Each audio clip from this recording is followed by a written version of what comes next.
Salam dəyərli kanal izləyiciləri. Mən Tural müəllim bu günləri FİDES, yəni Dövlət Qulluğunun fəaliyyətinin davam etdirilməsi ilə bağlı test imtahanına düşən məntiqdən mətn təhlil etməyə aid 10 sualın izahını verəcəm. Qeyd edeyim ki, FİDES imtahanına 20 məntiq sualı və 10 dənə mətni təhlil etməyə aid sual düşür və mən sizə həmin sualları bu gün izahını verəcəm. Deməli, onlayn dərslərə qoşulmaq üçün FİDES imtahanı, Dövlət Qulluğu, eləcə də magistratura məntiqdən hazırlıq üçün 07367 32 22 nömrəsinə yaza bilərsiniz. Dərslərimiz Google Meet-dən keçirilir. Sonradan video izahına və dərsin qaydına da baxa bilirsiniz. Ev tapşırığının izahı bir-bir göndərilir. İndi isə gəlin həmin 10 sualdan tanış olaq. Deməli, başlayaq, mətni oxuyaq. Nizami Gəncəviyə aid olan mətindir. Bu mətinlərdə də standartdır. Bütün suallarda 3 dənə cavab olur. Doğru, səhv və yaxud da qiymətləndirilməsi mümkünsüz. İndi gəlin əvvəlcə mətni oxuyaq. Nizami Gəncəvidən nə qaldı? Oğlu Məhəmməd qaldı. Bəlkə də o nəslin, o soyun hansısa davamı elə indi də var. Sağdırlar, yaşayırlar. Aha. Ancaq Nizamidən sonra ötüb keçən 800 ilin dumanları içində bu həqiqət unutulub. Yəni, o nəslinlə bağlı fikirlər deyir, oğlu Məhəmməd qalıb, nəslin o soyun hansısa davamı elə indi də var, sağdırlar, yaşayırlar, unudulub. İndi bu suala nə elm cavab verir, nə də bu gün yaşayan, sağ olan Nizami nəslindən olanlar bilirlər ki, böyük şair sən demə onların ulu babasıymış. Bunlar məlum deyil, ancaq Nizamidən sonra Xəmsə də qalıb. Nizaminin ən etibarlı balası şairin adını əsrlər boyu yaşadan və yaşadacaq ən sadiq övlad. Poemaların beşliyini Nizami Xəmsə adlandırıb. Gəlin indi birinci sualdan tanış olaq. Bax, Xəmsənin adı burada çəkilir ki, bunlar məlum deyil, ancaq Nizamidən sonra Xəmsə də qalıbdır. Nizamidən sonra deyirsə, ola bilər ki, Nizaminin bu böyük beşliyi Nizamidən sonra adlandırılıb, mətnə əsasən deyirəm.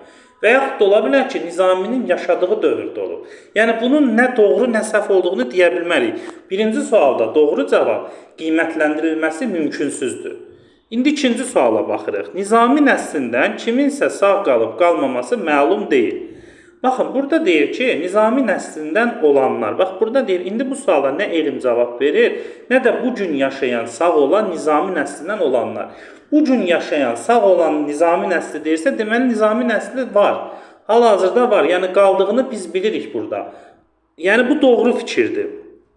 Bunda A variantını götürürük. Çünki bu gün də deyir ki, yaşayan, sağ olan Nizami nəslindən olanlar. Bax, o cümləyə fikir veririk.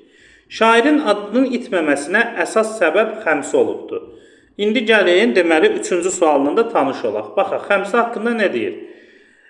Nizami nəslindən, burada lap başdan deyir ki, ancaq Nizamidən sonra ötüb keçən 800 il dumanları içində bu həqiqət unutulmaq Nizami deyil, Nizami nəsli barəsindədir, o fikirdir.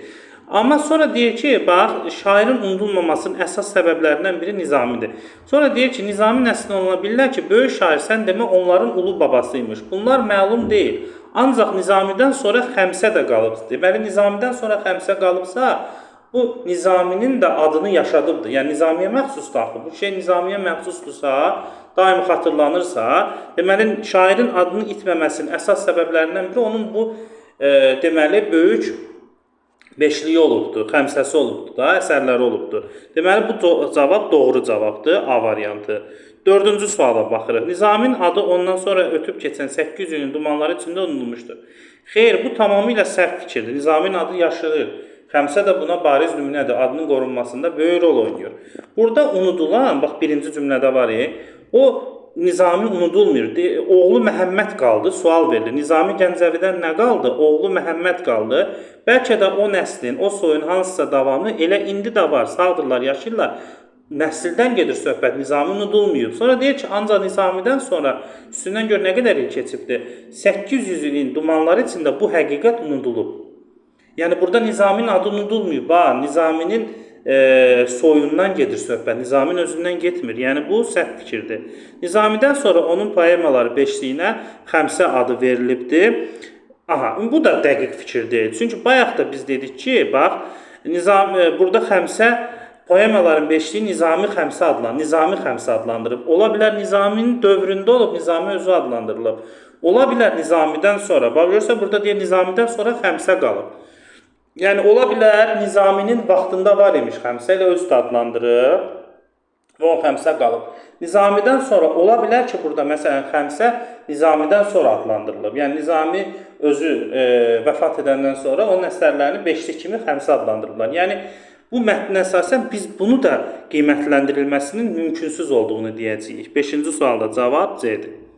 İndi keçirik növbəti mətnimiz Cəfər Cabbarlı haqqındadır. Gəlin oxuyaq mətni əvvəlcə yavaş-yavaş. Cəfər Cabbarlı Azərbaycan ədəbiyyatının, teatrının yeni istiqamət almasında, müasir ədəbi dilimizin formalaşmasında mühüm rol oynamışdır. Cabbarlı yaradıcılığa şeirlə başlasa da ən məşhur əsərlərini dramaturgiya janrında yazmış və Azərbaycan dramaturqu və teatr xadimi kimi tanınmışdır.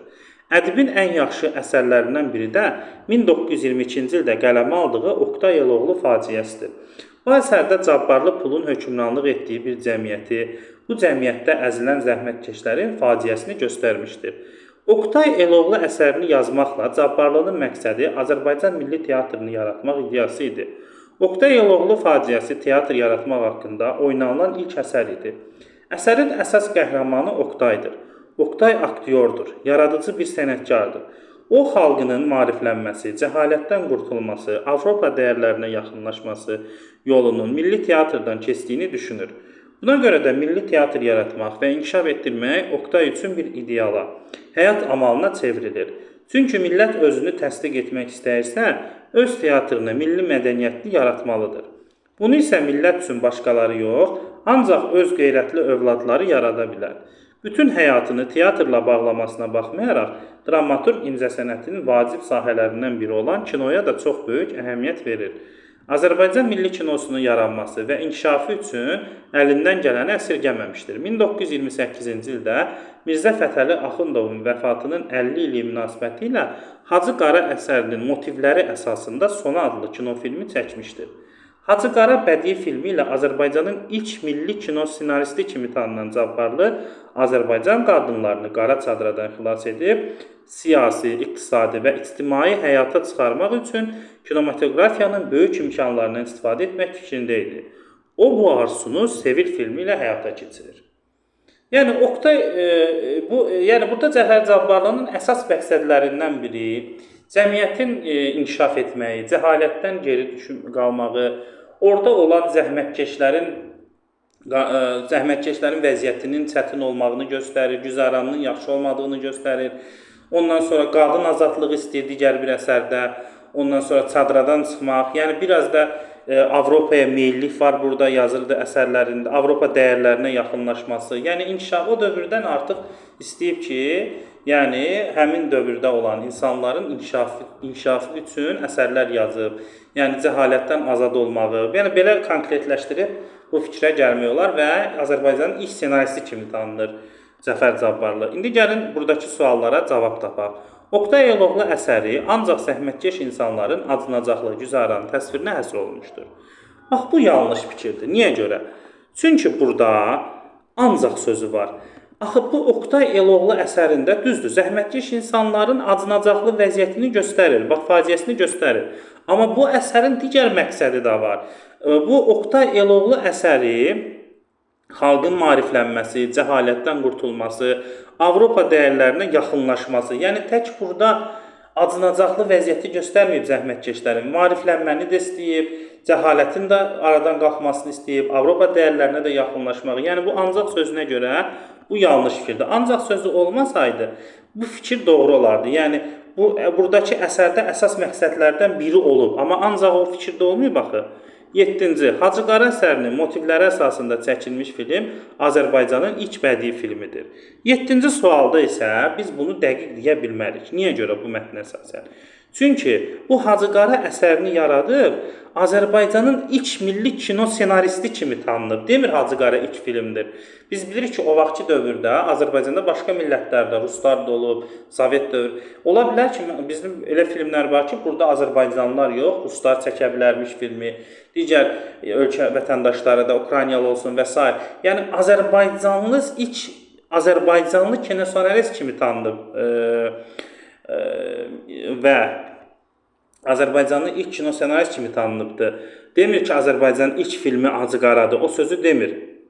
Və burada da hətta ola bilər ki, belə bir fikir də irəli sürülə bilər ki, Azərbaycanın ola bilər ki, elə ilk filmi də Cəfər Cabbarlı çəksin, amma bu Hacıqara əsəri yox, başqa bir əsərə əsaslanan kino ola bilər. Yəni Sona filmi yox, başqa bir film də ola bilər. Yəni Hacıqara motivləri əsasında çəkilən Sona filminin ilk film olduğunu deyə bilmərik. Sadəcə Azərbaycanın ilk milli kino senaristi Cabbarlı olubdur. Ola bilər Cəfər Cabbarlının başqa bir əsəri əsasında çəkilən ilk film ola bilər Azərbaycanda. Yəni bunu nə doğru olduğunu deyə bilərik, nə də yanlış. Çünki bu bizim əsasımız da yoxdur. Burada məsələn əsərdə deyilərdi ki, tutaq ki, Cəfər Cabbarlının başqa bir əsərini çəkər ki, o film ilk kino olubdu Azərbaycanda. Onda yanlış fikir kimi götürə bilərdik. Burada da qiymətləndirilməsi mümkün deyil. Oktayın arzusu milli teatr yaratmaq, xalqın mədəni. Yox, bu 7-də cavab, daha doğrusu C variantdır, üzrlü sayın. Yəni Hacıqara əsəri Azərbaycan ilk bədii filmi deyil. Yenə deyirəm, yəni olub olmadığını bilmirik. Ya sadəcə Cəfər Cabbarlının ilk Azərbaycanlı kino senarist olduğunu bilirik. Cəfər Cabbarlı Sevil filmi ilə qadın hüquqsuzluğuna, qadın əsarətinə etirazını ifadə edib. Bəli, bu tamamilə doğru fikirdir, B variantıdır. Baxın, burada elə sonda deyir ki, Cəfər Cabbarlı Azərbaycan qadınlarını qara çitradan xilas edib, siyasi, iqtisadi və ictimai həyata çıxarmaq üçün kinematografiyanın böyük filmlərindən olan imkanları istifadə etmək üçün idi və o arzusunu Sevil əsərindən, Sevil kinosundan eləyibdir. Hacıqara yox, Sevil kinosunda əsas məsələ qadın hüquqlarının tapdalanması olub, yəni qadın əsarətinə etirazını bildirmişdi. Bu doğru fikirdir. Oktayın arzusu milli teatr yaratmaq, xalqına mədəni tərəqqi inkişaf etmiş xalqlarla bir cərgədə görməkdir. Bəli, bu fikir də deməli doğru fikirdir. Yəni burada baxın, məsələn, Oktay Eloğlu əsərində də burada qeyd edib ki, Cəfər Cabbarlının məqsədi Azərbaycan milli teatrını yaratmaq idi və Oktay demək burada deyir, Avropa dəyərlərinə yaxınlaşması, xalqın maariflənməsi. Bax, burada da arzusu xalqın mədəni tərəqqi, milli teatr yaratmaq, xalqın inkişaf etmiş xalqlarla bir cərgədə görmək. Bəs Avropa dəyərlərinə yaxınlaşmaq o deməkdir. Milli teatr yaratmaq burada göstərilibdir. Eloğlu əsərini yaratmaqla məqsədi. Yəni bu doğru fikirdir. Və nəhayət 10-cu sual. Cəfər Cabbarlı ən məşhur əsərlərini şeir formasında yazmışdır. Bu yanlış fikirdir. Elə birinci cümlədə var. Bax, Cəfər Cabbarlı Azərbaycan ədəbiyyatının teatrının yeni müasir ədəbi edilməsi formasında mühüm olmuşdur. Cəfər Cabbarlı yaradıcılığa şeirlə başlasa da ən məşhur əsərlərini dramaturgiya janrında yazmışdır. Yəni şeir yox, dramaturgiya janrında yazmış və yəni bu səhv fikirdir. Əsərlərini şeir formasında yazmamışdır. Bu yanlış fikirdir. Burada da yazılıb ki, dramaturgiya janrında yazmışdır. Gəldik, yəni şeirlə başlasa da əsas əsərlərini dramaturgiya janrında yazıb. Gəldik video izahının sonuna. İnşallah bu kimi video izahlar üçün YouTube kanalına abunə olun. Onlayn dərslərə qoşulmaq üçün məntiqdən dövlət qulluğu, Fides imtahanı, həmçinin magistratura 070 367 32 22 nömrəsinə yaza bilərsiniz. Həmçinin abituriyentlərin hazırlığı üçün də 9-11-ci sinif müraciət edə bilərsiniz. Diqqətiniz üçün təşəkkür edirəm. Növbəti izahlarda görüşərik.